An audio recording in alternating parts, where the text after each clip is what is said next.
Bonjour Monsieur Didier Roustan, Bonjour, bienvenue à Saint-Étienne. merci. Avant de parler de votre livre Puzzle, je voulais vous poser une question toute simple. Pour vous, à part le football, Saint-Étienne, ça évoque quoi? Ouais, mais c'est beaucoup le football, quand même. On voulait sortir un peu des sentiers battus, quoi. Ça évoquerait des gens simples, modestes, qui ont des valeurs, parce que c'est une terre De mine. quoi, une terre ouvrière, donc ça transpire normalement des gens authentiques, quoi, qui savent ce que la souffrance veut dire, et c'est important. Et justement, bien, pour faire le parallèle entre football et populaire, est-ce que ça a eu un lien, à votre avis, dans les résultats de Saint-Étienne? Moi, je pense que par rapport à la création du club et petit à petit les premiers titres, et puis un certain nombre de titres dans la deuxième partie des années 60, et puis ce qu'on sait dans la première partie des années 70, jusqu'au dernier titre, enfin là je parle du championnat 80, vu qu'il y a aussi une Coupe de la Ligue, on ne peut pas passer à côté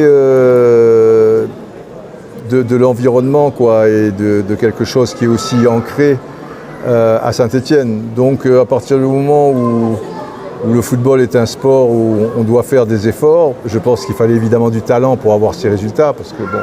Et peut-être un bon président aussi à l'époque, Roger Oui, Rocher. un président qui était précurseur, je veux dire Pierre Garonner aussi, qui a été très important, Robert Herbin, mais avant, c'est une continuité, Jean Snella, Albert Batteux, c'était des gens aussi, précisément, qui avaient des valeurs, donc c'est pas innocent tout ça, et ça aboutit sur ce que l'on sait.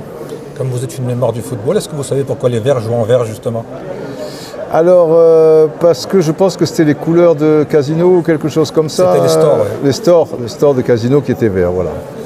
Qu'est-ce qui vous a donné envie, finalement, de vous mettre à écrire et de faire, si je peux me permettre, ce gros pavé? Des gens ont insisté autour de moi. Alors, bon, je ne suis pas influençable, mais je ne suis pas de bois non plus. Et puis, à un moment, j'ai baissé ma garde et je me suis dit que ça serait bien de laisser quelque chose, même pour mes enfants qui lisent ça, ils comprendront peut-être un peu plus. Et puis, à travers on a le coutume de dire que les écrits restent, les paroles, ça va, bon, ça s'envole. Donc, c'était une manière, pas de marquer mon territoire, mais de dire quelque chose, mais pas mes vérités, parce que où est la vérité? Mais en tout cas, ce que je ressentais par rapport au football, alors, parce qu'il y a du vécu, mais il y a aussi des réflexions, donc si ça peut intéresser les gens et peut-être même les faire réfléchir sur certaines choses, ça sera bien. En préambule, vous avez dit que vous pouviez écrire presque 4 à 5 tomes. Ouais. Il y a tant de souvenirs de ça dans votre si longue carrière de journaliste? Oui, il y en a pas mal, ouais, parce que ça fait 47 ans quand même, et il y a eu beaucoup de voyages, il y a eu beaucoup de rencontres, beaucoup de matchs aussi. Et de toute manière, c'est un mélange de tout. C'est pour ça que c'est assez riche aussi. C'est pas que des anecdotes, c'est pas que des voyages, c'est pas que des rencontres, c'est pas que des matchs. Et même le football est en toile de fond, quoi. Le football, c'est un peu un prétexte. Je pense que tout ça, derrière tout ça, il y a surtout beaucoup d'humains, quoi. Et humains, on peut en parler de l'humain. Quand on pense à Didier Roustan, on pense à plein de choses évidemment, mais on a aussi ce côté Amérique du Sud. Ouais. C'est venu comment cet amour pour l'Amérique du Sud et bien évidemment le football d'Amérique du Sud? Alors déjà, je suis du Sud. Bon, c'est une première chose. La deuxième chose, ma mère est antillaise. C'est pas bien loin de l'Amérique du Sud, j'ai même des origines un peu inca, hein. Donc c'est le Pérou, c'est bon, bref. D'où le bonnet. D'où le bonnet, voilà, celui-là n'est pas péruvien, mais bon, il pourrait, s'il me cachait un petit peu plus les oreilles, là, peut-être un peu péruvien. Le teint aussi, les pommettes hautes, etc. Et je suis allé en Amérique du Sud pour la première fois en 82, c'était en mars 82, avec Michel Denisot, pour commenter un match amical Brésil-Allemagne, à Rio donc. Et quand j'ai créé un syndicat mondial avec Maradona Cantona, j'ai été très souvent à Buenos Aires. Mais déjà, dans l'intervalle, j'étais allé à Buenos Aires, j'étais allé en Uruguay, j'étais allé au Chili, tout ça et tout. Et c'est un continent où je me sens chez moi, déjà. C'est très latin, hein, quoi. Et le football dégage encore une fraîcheur que j'aime. Voilà, c'est pour toutes ces raisons que... Mais mon continent à moi, c'est l'Afrique quand même. Mais pour ce qui est football, ouais, l'Amérique du Sud, je retrouve... une certaine fraîcheur, on va dire. Vous avez également parlé en préambule du syndicat des joueurs. Ouais. Pourquoi finalement ça n'a pas pris la force que ça aurait dû prendre?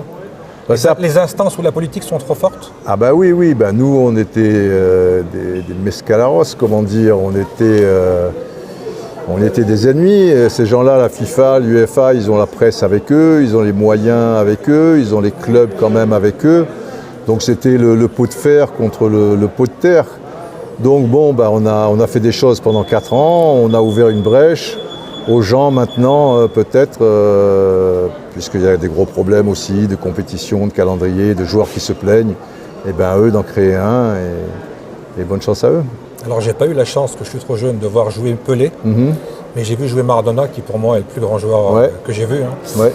Comment ça s'est passé votre rencontre et vous, qu'est-ce que vous ressentez quand Avec vous Maradona quand vous parlez de Maradona, c'est quoi pour vous? C'est un dieu, c'est un joueur de foot, c'est un homme avec ses travers, avec non, ses qualités? pour moi c'est un homme. Alors je comprends qu'on le prenne pour un dieu du football, et puis il a quelque chose de mystique, de christique, de tout ce qu'on veut. Moi je place Pelé encore plus haut, hein, mais j'ai pas connu, en tant que footballeur. Mais Maradona c'est extraordinaire. Après Maradona c'est tellement romantique, il est tellement touchant, tellement émouvant, même si c'est pas facile parce qu'il m'a rendu chèvre pour des tas de raisons. Surtout qu'une période où je l'ai connu, il était encore sous emprise de la drogue, donc c'était difficile, ça faisait de la peine, mais c'est quelqu'un de courageux, c'est quelqu'un qui a des vraies valeurs. On a une image un peu sous prétexte que bon, bah, il a pris de la drogue, mais il y a des gens très bien qui prennent de la drogue, hein, et des salopards qui boivent de l'eau. Vous savez, on prend plein de cachets aussi, c'est de la drogue. Voilà, il ne faut pas se limiter à ça, et c'est pas parce qu'il a marqué un but de la main que... Voilà, il faut voir d'où il est sorti, et c'est quelqu'un qui a un très grand cœur, qui a beaucoup de courage physique et mental, et qui dégage beaucoup de choses. J'ai des souvenirs, beaucoup de souvenirs, très touchant, quoi. Alors c'est pas un dieu parce que c'est un être humain, parce qu'il a ses failles, parce qu'il a ses défauts, et heureusement d'ailleurs, parce que c'est pas facile d'être Maradona, pour l'avoir vécu assez proche de lui dans certains domaines, c'est même invivable, mais il est costaud, quoi. Sur un plan footballistique, puisqu'on est en Argentine, comment vous vous mettez sur le plan Maradona et Messi? Est-ce qu'on peut les comparer, ou c'est deux époques, c'est deux styles différents? C'est deux époques. On peut dire que Messi rejoint presque, je vais dire, Maradona avec cette Coupe du Monde où il a porté son équipe un peu comme l'avait fait Maradona en 86, où les joueurs autour de lui étaient, hormis Burruchaga et Valdano qui étaient des bons joueurs, mais n'étaient pas fameux. Et c'est la même chose pour Messi, quoi. Hormis Alvarez, Fernandez, quelques jeunes, mais il les a portés, il a été formidable. Ils sont argentins tous les deux, ils ont sensiblement la même morphologie, ils ont l'art du dribble, ils sont gauchers, ils ont joué à Barcelone tous les deux. Il y a beaucoup de choses qui les rapprochent. Mais après, Maradona aura toujours cette espèce de poésie en plus qui, personnellement, mais je ne suis peut-être pas très objectif, me le fera placer au-dessus. Mais bon, ce sont deux génies, chacun à leur manière. Il y a quelques jours, j'ai interrogé Dominique Rocheteau pour son livre également. Ouais. Et je lui demandais si le foot avait beaucoup changé. Et il me disait que finalement, à son époque, on courait aussi vite qu'aujourd'hui. La seule différence, c'est la façon de filmer le football. Il dit à notre époque, il y avait une caméra, maintenant il y a des caméras de partout. Ça donne une impression de vitesse et d'un autre spectacle. Mais c'est pas faux, parce que de toute manière, entre le gars qui court, c'est sûr qu'on courait beaucoup à l'époque, les chocs étaient conséquents. On était peut-être moins costaud du haut du corps, mais vous voyez des gars comme Piazza, même Dominique, il était taillé quand même. Et quand on voyait des matchs au ras du sol, on voyait les chocs et les attaquants étaient moins protégés que maintenant. Donc c'était beaucoup plus dangereux. Il y avait des coupes-gorges quand vous alliez jouer dans certains clubs, notamment dans le sud. C'était compliqué. Aujourd'hui, tout est télévisé.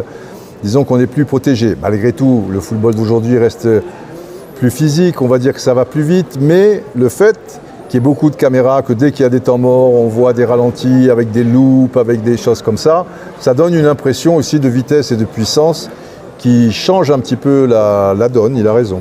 Avant de terminer et de vous libérer, j'ai une dernière question. Je suis obligé d'y faire référence. Je vois que vous n'en avez pas parlé. Vous avez fait présentateur de téléfoot. Il y avait Pierre Cangioni. Et pour tous les jeunes footballeurs de mon époque, Pierre Cangioni, c'était une légende. Est-ce qu'on peut avoir 2-3 mots pour Pierre Cangioni? Comment vous avez vécu cette époque avec Téléfoot? Oui, j'ai commencé TF1 en 76 et Téléfoot a commencé en 77. Donc Pierre a fait téléfoot de 76 à 81, je pense. C'était le samedi soir, très tard. C'était le samedi soir, ouais. Après Dallas. Après Dallas. Et des fois après Pollack. Et là, c'était encore plus long parce que Pollack, c'était l'enfer pour les débordait. Ouais. Et c'était quelqu'un de très sympa, de très, très juste. C'était une belle personne. Enfin, j'ai dit c'était, je l'ai encore eu au téléphone il y a quelques jours. Ça a été une chance de commencer mon métier avec lui comme patron. Il m'a laissé ma chance. Il a toujours été très, très gentil, très paternel, quoi. Et c'était un bon professionnel, évidemment, un grand professionnel. Donc voilà, il y a toujours beaucoup d'affection quand vous me prononcez le mot Pierre Cangioni. Pour conclure, c'est quoi l'avenir de Didier Roustan? C'est d'écrire des livres, écrire une pièce de théâtre? C'est de continuer à donner son avis sur le football? C'est quoi votre avenir? Je sais pas. C'est de voir la remontée de Saint-Etienne en Ligue 1 et la descente de Lyon? Bah, la descente de Lyon, je ne la souhaite pas quand même. La montée oui, je sais bien, la montée de Saint-Etienne, ça serait beau. Après, vous savez, je vis au jour le jour, donc la vie est bizarre. Hein. Je n'ai pas jamais eu d'ambition personnelle particulière, j'ai jamais eu un plan de carrière. C'est sûr que je descends plus la montagne que je ne la monte, mais je suis toujours en activité, je suis toujours curieux, donc l'avenir, je ne peux pas vous dire où il se situera. C'est vrai que vous êtes un personnage différent des autres. Et en plus, moi, ce que je retiens de vous, c'est vos documentaires. Ils ont toujours été fantastiques. C'est vrai, ouais, ça a marqué. Vous avez fait des docs qui étaient fantastiques. Et puis votre ton décalé, ce côté un peu au-dessus, un peu je prends ça à la rigolade. Et ouais, mais tout en étant très sérieux quand même, mais sans se prendre au sérieux. Et pour tout ça, moi je vous remercie parce que ça fait 50 ans presque que je vous suis. Eh ben oui, 47 ans. Et comme je vous dis, j'avais à peu près 13 ans et je vous ai croisé dans les rues de Cannes, à l'époque du tournoi international de Cannes-l'Avocat. Des juniors, ouais, absolument. Et j'ai rencontré il y a plusieurs fois Bernard Lyons dans la région. Ouais. J'avais dit chaque fois de vous transmettre mes amitiés, mais j'imagine que... Il est possible qu'il me les ait transmises, hein, cela dit Bernard. Mais après, moi dans la tête, je viens et tout. Non, ne lui jetons pas la pierre. Mais je ne lui jette pas la pierre. En tout cas, je suis très content de vous avoir rencontré. C'est gentil. Et je retiendrai qu'un jour, vous m'avez téléphoné pour caler cet entretien. Ça fait bizarre. Exactement. Ben oui, mais bon, je suis quelqu'un, je pense, tout à fait normal, hein, aussi normal que toutes ces personnes-là. Voilà, bon. Alors, on vous souhaite plein de succès et puis de nombreuses visites pour venir voir les Verts à Saint-Etienne.